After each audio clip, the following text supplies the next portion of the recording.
दोस्तों नमस्कार। आज का हमारा टॉपिक है हु किल्ड सुशांत सिंह राजपूत। 14 जून 2020 को ये खबर आई कि सुशांत सिंह राजपूत नहीं रहे। ये भी खबर आई कि उन्होंने पंखे से टांग करके अपनी जान ले ली, सुसाइड किया, यानी कि खुदकुशी कर ली। लेकिन उनके इस चीज पे मीडिया ने सबसे पहले प्रोपेगेंडा शुरू किया कि उन्होंने सुसाइड कर लिया। साथ में जो मुंबई पुलिस है उसकी भी ये स्टेटमेंट आई कि सुशांत सिंह राजपूत ने सुसाइड कर लिया है और उन्होंने अपनी इन्वेस्टिगेशन भी इसी डायरेक्शन पे करनी शुरू कर दी। मुझे लगता है कि इस केस में सुशांत सिंह का जो डेथ हुई है ये उनका सुसाइड नहीं है, ये उनका मर्डर है। और इस मर्डर के पीछे कुछ प्रोफेशनल्स लगे हुए हैं, यानी कि मैं कहूंगा कि इसके अंदर जो मुंबई का अंडरवर्ल्ड गैंग है या दाऊद गैंग है वो इसके पीछे लगा है और उसी का हाथ है सुशांत सिंह को मर्डर करने में। और लेकिन मर्डर कराने के लिए कुछ और लोगों की इन्वॉल्वमेंट है।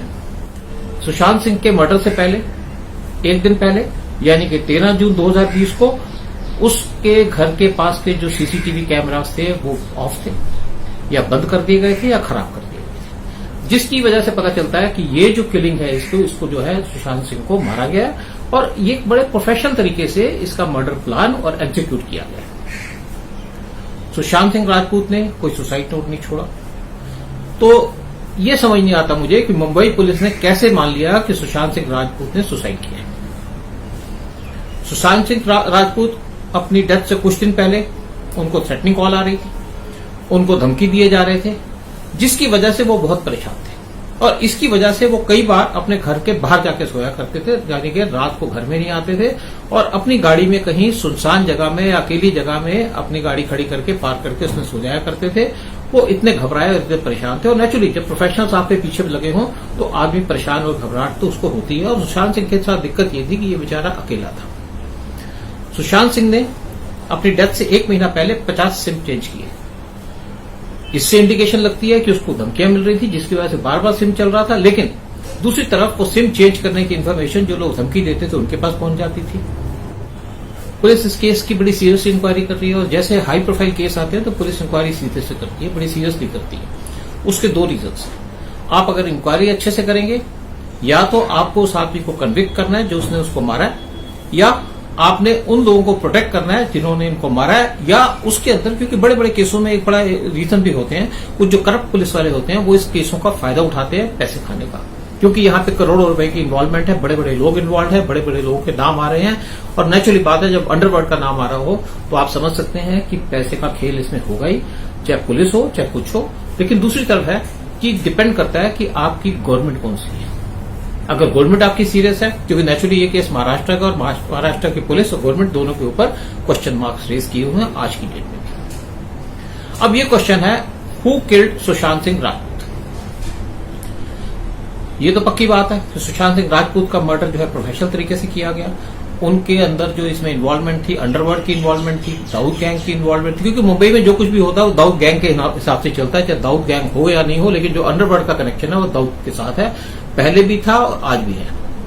जो अंडरवर्ल्ड है वो जहां पैसा होता है वो वहां पे एक्टिव होता है और उसके एक्टिव होने का पर्पज ये है कि जो वहां की उनके पैसे की शेयरिंग है, पैसे की इनकम है, पैसे की जनरेशन है या पैसे की इन्वेस्टमेंट है, वो वहीं वो करते हैं। क्योंकि फिल्म इंडस्ट्री मुंबई में है तो अंडरवर्ल्ड तो वहां रहेगा ही रहेगा, चाहे किसी भी शेप में रहे, क्योंकि इनको अपने पैसे वाइट करने हैं वो भी इनका काम है। फिर इनके पास मसल पावर है उसको भी यूज करते हैं, फिर इनके पास जो दूसरी मनी पावर है उसको भी यूज करते हैं, फिर इनके पास जो गन पावर है उसका भी यूज होता है। दूसरी तरफ पाकिस्तान की आईएसआई भी इसमें पूरी इन्वॉल्व है, मुंबई के अंदर, बॉलीवुड के अंदर। यहाँ पे कुछ लोग रहे हैं पाकिस्तान के जो इवेंट्स ऑर्गेनाइज करते हैं फॉरेन के अंदर, और हमारे वहां पे बॉलीवुड के स्टार्स और बाकी लोग वहां पे जाते हैं परफॉर्म करने के लिए और उनको अच्छे रिटर्न मिलते हैं और उसके बाद वो पैसा यूज करते हैं इंडिया के खिलाफ। ये लोगों को पता है, ऐसी कोई बात नहीं है, लेकिन ये लोग जो हैं इनके लिए सब कुछ एक पैसा है। इस चक्कर में मैं नाम लूंगा आपको अनिल मुशर्रफ और राहिल सिद्दीकी, ये दोनों के लिंक्स हैं, अंडरवर्ल्ड के साथ भी लिंक है, आईएसआई के साथ भी लिंक है और इनके लिंक जो है यहाँ के बॉलीवुड के स्टार्स के साथ भी है। इसके बारे में पहले भी मैं वीडियो इशू कर चुका हूं, लेकिन इसके बाद मैं दोबारा से इनके बारे में और पूरी डिटेल के साथ वीडियो इशू करूंगा कि इनकी कैसे कैसे एक्टिविटीज है और इंडियन गवर्नमेंट इस पर क्या एक्शन ले रही है। उसके बारे में हम फिर बाद में बात करेंगे अपने अगली वीडियो में। जो मर्डर हुआ है सुशांत राजपूत का, इसके अंदर जो पहला जो शक जाता है वो जाता है सुशांत के सर्वेंट के ऊपर। ये कहा जाता है कि सुशांत के सर्वेंट ने पुलिस को इन्फॉर्म किया कि सुशांत सिंह ने अपना सुसाइड कर लिया, पंखे से लटक के। अब इसमें दूसरी बात आती है कि जब उसने सुसाइड किया तो उसका सर्वेंट कहां था। चलिए दूसरी बात हम करते हैं। और एक और बात कही जाती है कि सुशांत सिंह के मर्डर या उसकी सुसाइड से पहले उसने अपने नौकर से कहा कि मुझे एक जूस का ग्लास दे दो। बाद में जब पुलिस से पूछताछ हुई तो उसके सर्वेंट ने अपना ये स्टेटमेंट चेंज कर दिया, और नेचुरली किसी के कहने पे चेंज किया होगा, उसके एडवाइजर से कहने पे चेंज किया होगा। दूसरी बात ये आती है कि नौकर जो है सुशांत का, उसको सब कुछ पता है, सब कुछ जानता है, इसमें कोई बात नहीं है। मैं ये नहीं कहूंगा कि उसकी इसमें इन्वॉल्वमेंट है, लेकिन हाँ उसको पूरी जानकारी है, क्योंकि जब सुशांत सिंह परेशान होगा तो भी नौकर को सारी कुछ बातें पता थी। सुशांत सिंह घर नहीं आता था, नौकर को बात पता होगी, अपनी गाड़ियों में सोता था, नौकर को सारी बात होगी, थ्रेटनिंग कॉल आती होगी तो नौकर को सारी बात पता होगी, इसमें कोई डाउट की बात ही नहीं है। दूसरी बात है कि उनके घर में एक डॉग था, डॉगी था सुशांत का, और ये कहते हैं कि डॉगी जब सुशांत का सुसाइड हुआ या मर्डर हुआ तो डॉगी कुछ नहीं बोला। और मुझे इसमें कोई डाउट की बात नहीं है कि जब भी जो लोग मर्डर करने आए होंगे तो या तो सर्वेंट ने डॉगी को दूसरे कमरे में बंद कर दिया होगा, या वो जो लोग मर्डर करने आए थे उनको डॉगी अच्छे से जानता होगा, पहचानता होगा, जिसकी वजह से कोई शोर नहीं बजा। और ये भी हो सकता है कि सुशांत को मारने से पहले, कि मुझे ये तो नहीं पता कि इसकी मेडिकल रिपोर्ट से बाकी क्या है, कि उसको ड्रग्स दिए ताकि वो बेहोश हो गया और तब उसके बाद जाके मारा हो।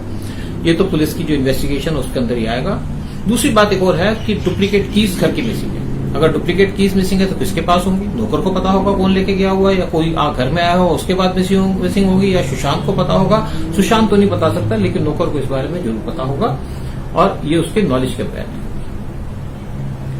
दूसरा आदमी शक के दायरे में है वो है संदीप सिंह। संदीप सिंह जो है एक डायरेक्टर है, सुशांत का सो कॉल्ड फ्रेंड था, उसको शैडो करता था। और शैडो करके ये जो उसकी डेवलपमेंट होती थी, चाहे उसके सिम चेंज करने की डेवलपमेंट हो या उसके वेयरअबाउट्स के बारे में, वो सारी खबरें देता था। कहते हैं ये करण जौहर और सलमान खान को खबर देता था, और उसके बाद की खबर जिसको भी जानी हो जाती थी। और तभी इसको बार बार परेशान भी किया जाता था, क्योंकि जो भी दूसरी तरफ की पार्टी थी उसको पता था कि इसका नया सिम कौन सा है, और वो सारी खबर जो है इसको संदीप सिंह दिया करता था। एक बिहार के सिंगर हैं छलिया बिहारी, उन्होंने भी यह बात कंफर्म की। कुछ लोग कहते हैं कि संदीप सिंह ने सुशांत राजपूत को मारा है दाऊद गैंग के कहने पे, और सर्वेंट ने भी इसको मारने में हेल्प की है संदीप सिंह की। खैर ये थ्योरी है, कभी ना कभी बाहर आएगी, नहीं आएगी, मैं इसमें कुछ नहीं कह सकता। इसमें जो सस्पेक्ट नंबर 3 और 4 आते हैं वो आते हैं रिया चक्रवर्ती और मुकेश भट्ट। रिया चक्रवर्ती सुशांत राजपूत की गर्लफ्रेंड थी, उनके साथ रह रही थी, और ये कहते हैं कि 3-4 दिन पहले मुकेश भट्ट ने फोन किया रिया चक्रवर्ती को कि आप यहां से निकल जाओ, और उसके बाद रिया चक्रवर्ती सुशांत सिंह को छोड़ के निकल गई।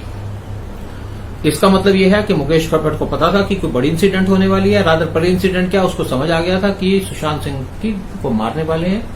और रिया चक्रवर्ती जो है वो भी जानती होंगी कि इनके साथ ऐसा होने वाला है, जिसकी वजह से वो छोड़ के चली गई, क्योंकि ना तो अपना वो कैरियर खराब करना चाहती थी फिल्म का, ना ये चाहती थी कि वो किसी तरीके से इन्वॉल्व हो सुशांत के मर्डर के ऊपर, या उनके साथ उनको भी मारा जाए। तो रिया चक्रवर्ती को यह भी पता था कि सुशांत सिंह डिस्टर्ब चल रहा है, और इसके बारे में वो भी जरूर बहुत ज्यादा डिस्टर्ब होगी, और इसीलिए वो उसका घर भी छोड़ के चली गई। और ये भी कहा जाता है कि बाद में रिया चक्रवर्ती की पुलिस ने इंटेरोगेशन की तो 11 घंटे उसकी इंटेरोगेशन चली, और साथ में 13 और लोगों की इंटेरोगेशन की पुलिस ने नहीं चली। बाद में किसी और की भी की होगी, वो मुझे नहीं पता। और इसके साथ साथ जो इनके लास्ट डायरेक्टर थे फिल्म के, उनकी भी 8 घंटे तक पुलिस ने इनकी इंक्वायरी की, ऐसे पूछताछ की। जब सुशांत राजपूत की डेथ हुई तो उनके गले में एक जो हरे रंग का कपड़ा डाला हुआ था वो था रिया चक्रवर्ती का। इसके ऊपर मैं कहूंगा कि ये हरे कपड़े का राज क्या है?